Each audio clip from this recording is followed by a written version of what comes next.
Hello students, I am Mrs. Fernandez and I am going to teach Standard 9. I am going to teach English to Standard 9. So students, you know what happened in the month of March when the exam timetable was given to you. You were all set to prepare for the exams. But what happened? Suddenly the lockdown was announced and the exams got cancelled for a moment. And though we knew already that China was already facing the coronavirus, yet we didn't expect it to bring such a drastic change in our lives. Isn't it, children? Yet, what happened with the lockdown? What all did you go through? I'm sure the very first, the feeling that you had was, yay, no exams, right? Am I right, children? Yes, of course, all of you must have thought about that. But gradually, as the lockdown intensified, I'm sure your feelings also changed. Your emotions changed. You must have had all types of feelings, both positive as well as negative. Of course, you had the feeling like negative feelings such as fear, what's going to happen next? What if your loved one gets it? What all these feelings were there, that fear. But in all this fear, we still had. Every time when Modi came to give a speech, we had a little hope. Oh, something might change. Something good might come up. And that hope is still keeping us going. We are here today. Even I am over here to teach you online. That's the hope that is bringing us over here. And what is life? Life is all about hope. And that is what we are going to do. Today, I am beginning a poem, Life.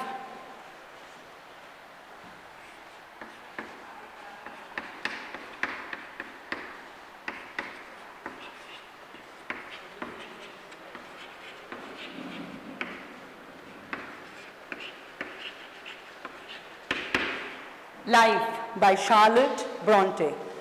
Life is a poem in which the poet, Charlotte, has tried to put in both the feelings, both positive, that is optimistic feelings, as well as pessimistic, the negative feelings, which are there always in life. You know, children, let us just think about all the sayings that we've heard about life. You must have heard, life is a game, play it well. Life is a game, play it well. Life is a journey, keep traveling. Life is a plant, bloom where you are planted. All these things you must have heard about life, so many different sayings about life. And here we have Charlotte Bronte with the poem Life with all the feelings. And what she's trying to tell is that though there are pessimistic things going around us, we are surrounded by pessimistic feelings, all negative thoughts, negative environment. Yet in all this, there is one thing which comes out and keeps us brave and strong, and that is hope. And that is what we have to learn from this poem, to always maintain that hope and that courage to see what lies in the future. So, I'll first begin by reading the poem for you. Life by Charlotte Bronte. Life, believe, is not a dream, so dark as sages say. Oft a little morning rain foretells a pleasant day. Sometime there are clouds of gloom, but these are transient all. If the shower will make the roses bloom, oh why lament its fall? Rapidly, merrily, life's sunny hours flit by. Gratefully, cheerily, enjoy them as they fly. What though death at times steps in and calls our best away? What though sorrow seems to win over hope a heavy sway? Yet hope again elastic springs, unconquered though she fell. Still buoyant are her golden wings, still strong to bear us well. Manfully, fearlessly, the day of trial bear, for gloriously, victoriously, can courage quell despair. So we've heard the poem, children, about life, And let us just first look into only the main central idea of the poem. The central idea of the poem is that life is not as bad as you seem it to be. Life has hope. It is full of hope, and that hope keeps us going. And the poet wants us to keep this hope going on in every dark phases of our life. In every whatever right now, children, whatever we are going through, we feel that fear, but yet we have to keep that hope that one day we are all going to meet in the classroom. We are going to see each other. We are going to be with our friends. That's what the central idea of the poem is. It's so true, isn't it, children? Isn't it so true? And right now, let me just tell you some few things about the poem that you need to know. First, we see the rhyme scheme of the poem. Now, what is a rhyme scheme? Rhyme scheme is the way the poem goes, the poet has written. The last words, rhyming words, how do they go? So, leaving the first verse, if you see, in the first verse, besides the first verse, I think the next lines, that is after the 4 lines, you have rhyme scheme A, B, A, B. The rhyme scheme throughout most of the poem is A, B, A, B. A, for example, over here we have, sometimes there are clouds of gloom, but these are transient all. If the shower will make the roses bloom, oh, why lament its fall? So if you see the first line, gloom, that is A. Second line, all, B. Third line rhymes with gloom, so that is A again. And the last line over there, fourth line, rhymes with the second line, so B again. So you have AB, AB is the rhyme scheme. Now in this poem, because you need to know what all lies in the poem, so before that, before I go through the entire poem verse by verse, I would like you to be acquainted with a few figures of speech that you will come across in the poem. As I teach, there will be many figures of speech.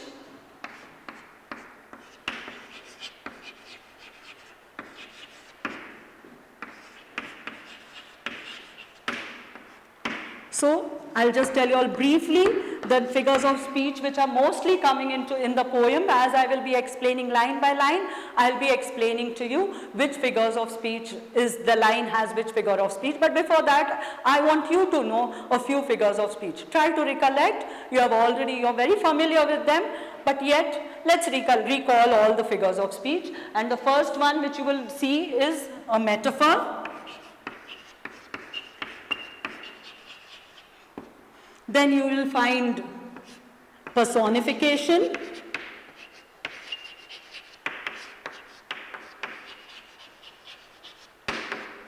And you will also see interrogation.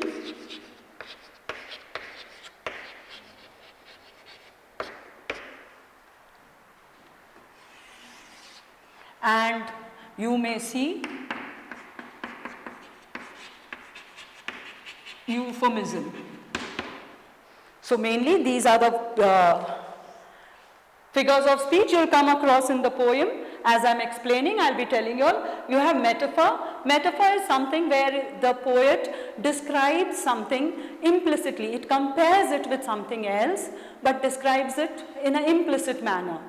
Without being directly, like in an indirect manner, it's trying to say that this is this, like life is a game. So life is being compared to a game, but we are not saying life is like game. We are straight away saying life is a game. So implicitly, we are comparing life to game. So that is a metaphor. Personification, you have been doing right from the lower classes. You know what is personification. Anything, any idea, inanimate idea, when you give a quality of a human quality, it becomes personification. Any quality of something like an action being done, which usually can be done by humans, that quality, if it is given to any inanimate thing, it comes under personification. Interrogation is a question. It is a rhetorical question that will come under interrogation. And euphemism, any harsh thing, any harsh sentence, like death. Death is very harsh when you say, oh, he died. So instead of saying he died, we can say, oh, he kicked the bucket. So kick the bucket is a better way of telling he died. Died goes very harsh to the ears. So when a harsh feeling is given in a very soothing manner, with better words, so that it doesn't it doesn't hurt immediately, that comes under euphemism. So as we go, I will tell you which line, and even since you know now, you may also guess which line comes under metaphor, which line comes under personification, which one under interrogation, and which one under euphemism. So I'm going to go line by line now. Life. Believe is not a dream, so dark as sages say. So dark, when you talk about dark, it's all like a nightmare, all bad things that happen. So, and life, sages like all those the people who have, like gone to find out deeply about life. Those who go to meditate and find more about life, those sages have said that life is dark, but no, it isn't. Is it like that? No, life, believe. The poet is telling life, believe, children, is not a dream as dark. It's not a nightmare. Life is not a nightmare, as the sages say. Oft a little morning rain foretells a pleasant day. Often, oft is often, a short form to say often. So often, a little morning rain like immediately after, though rain may make you feel gloomy, but you know what happens after that? Once the rain stops, you start seeing the green grass and the sky is becoming clearer, and that gives you again hope. So, and it brings a pleasant day. So similarly, oft a little morning rain foretells a pleasant day. Now in this line, try to guess the figure of speech. You have the figures of speech, try to guess. Oft a little morning rain foretells a pleasant day. So first, immediately I think you must have got into personification, because it is like morning rain talking, foretelling, giving us information. Morning rain is personified over here, given a human quality of foretelling. So personification. Another thing, morning rain, if you think about in the poet's way, the poet is trying to say morning rain is something like a gloominess, darkness, that is what it is. So again, it's a metaphor. A metaphor where morning rain is implicitly compared to darkness, to gloominess. So that is what it is. Often morning rain foretells a pleasant day. It tells us that don't worry, you're going to get a pleasant day. It is raining right now, maybe you can't step out, but once it is fresh again, you will be able to go out. That is what it is telling you. Then next line, sometimes there are clouds of gloom, but these are transient all. If the shower will make the roses bloom, oh why lament its fall? So here we are seeing that sometimes there are clouds of gloom. Again the poet is bringing it more impact on that gloominess that comes in our life. There is going to be. It is not. But it is, the clouds of gloom are not again going to be for a long time. Transient. Transient means temporary. Transient means temporary. So sometimes there are clouds of gloom, but these are transient all. So they are just for a temporary moment. They are not going to last for all your life. It's going to just be for a short while and you will again change. It is going to change. And of course, if the shower, the rain, it will still let the roses bloom. It is going to, it's not that the roses are going to fade off or die off. It is going to let the roses bloom, the shower. So then why lament its fall? Why cry? Why moan? Lament means moan, cry, weep. So why lament its fall? Why do we cry that, oh, it's raining, it's like this, why should I do this? Why lament its fall when you know that yet the roses are blooming, yet there is going to be goodness in life? So that is what. So let us see the figures of speech again in these lines. Sometimes there are clouds of gloom. Now again, if we see, the poet is comparing the clouds to darkness in our life, to gloominess in our life. So what do you think it is? Yes, metaphor. It is metaphor, where clouds again are compared to gloominess. But these are transient all. They are all temporary. If the shower will make the roses bloom.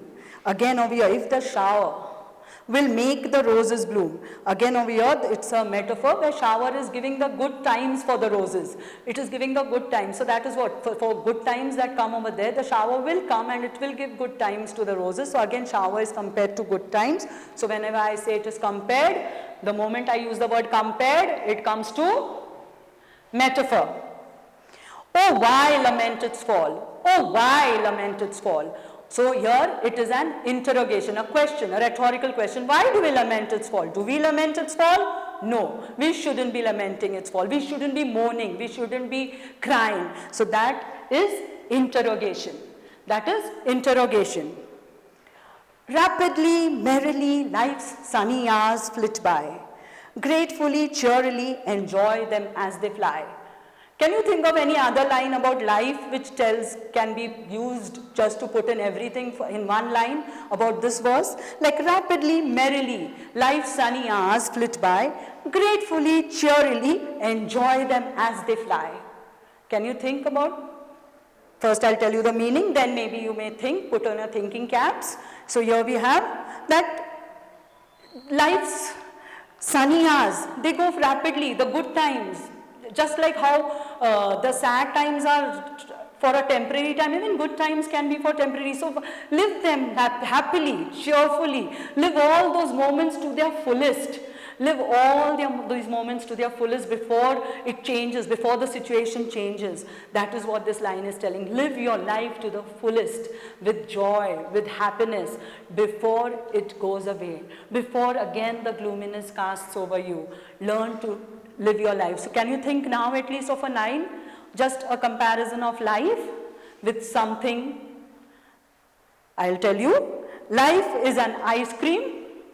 Enjoy it before it melts. Don't you think it is like that? Life is like an ice cream. Enjoy it before it melts. It's not going to last for long. Similarly, these moments, these sunny hours, again these sunny hours which are compared to the good times of our life, the brighter times of our life. So these brighter days, we do not know. Just like darkness is transient, so are brighter days transient, temporary. So we have to live them happily, live it to their fullest. That is what. So here we have again life's sunny hours flit by. Life's sunny hours. Sunny hours over here are the good times.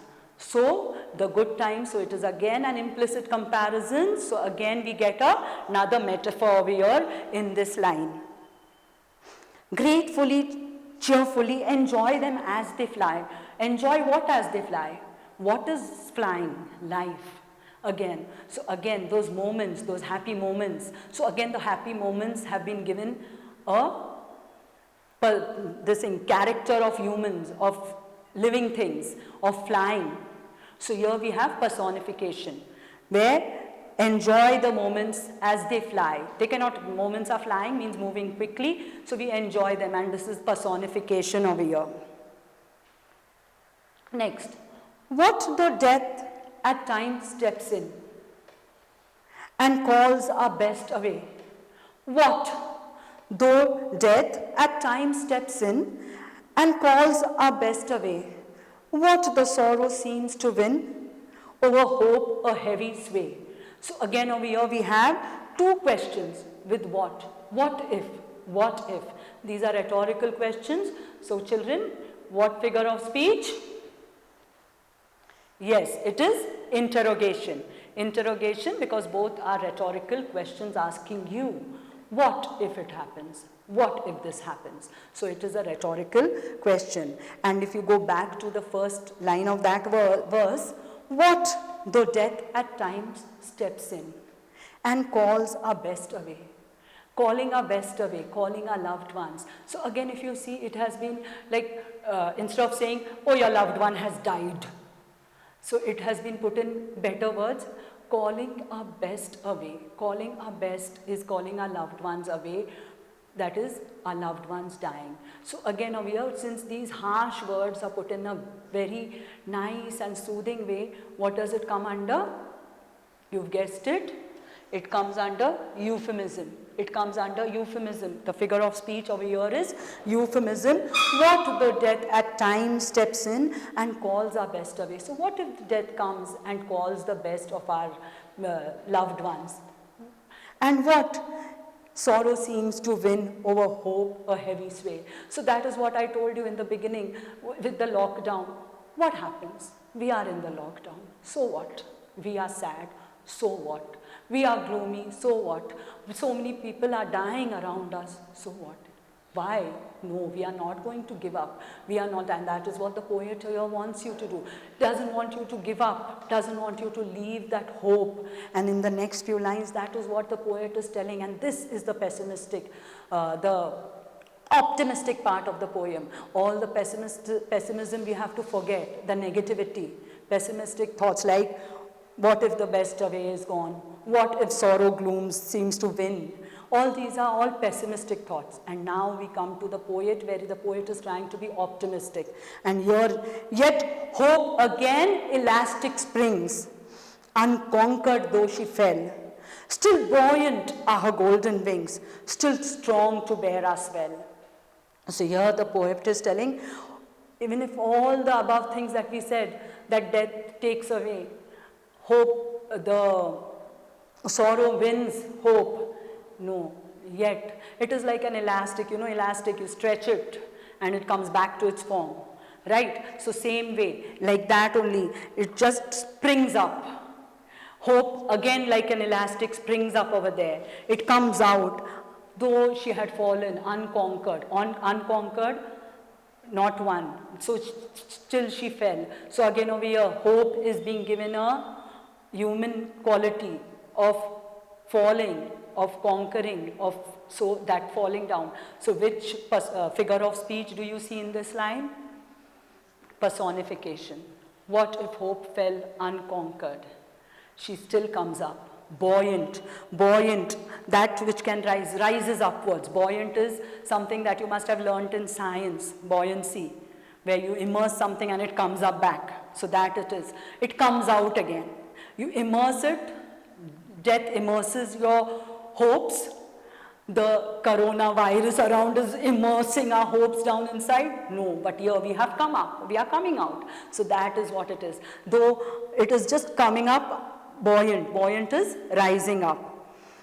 And so buoyant are her golden wings. And so she is ready to fly with her golden wings and show us that she is strong. So we also have to be that. Let hope reach that level where we can imagine all good things. We can imagine, though life is showing us all the darkest moments. Right now even the cyclone is hitting. But no, we have to see the brighter future. We have to look forward with hope. And that is what the poet is telling. That hope with all her golden wings will be strong to bear all this. To bear all the pessimistic, the negative things going around us. Hope is going to bear all this. And that is why the last lines of the poem, my dear children, is telling you, pay attention, listen to this line. Manfully, fearlessly, the day of trial bear. For gloriously, victoriously, can courage quell despair. Can courage quell despair. Manfully, fearlessly, be brave, be strong, be like, just go ahead with whatever feelings, whatever you have to do it. That is what you have to have. And bear whatever days of trial we have.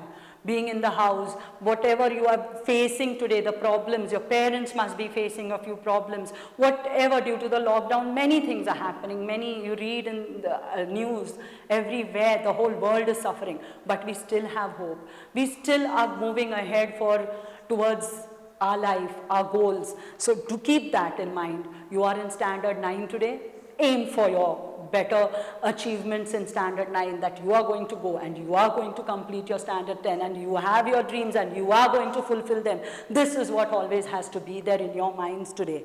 And so we will bear every day of trial, and gloriously, victoriously can courage quell despair, can courage end. When we are courageous, all our sadness will come to an end.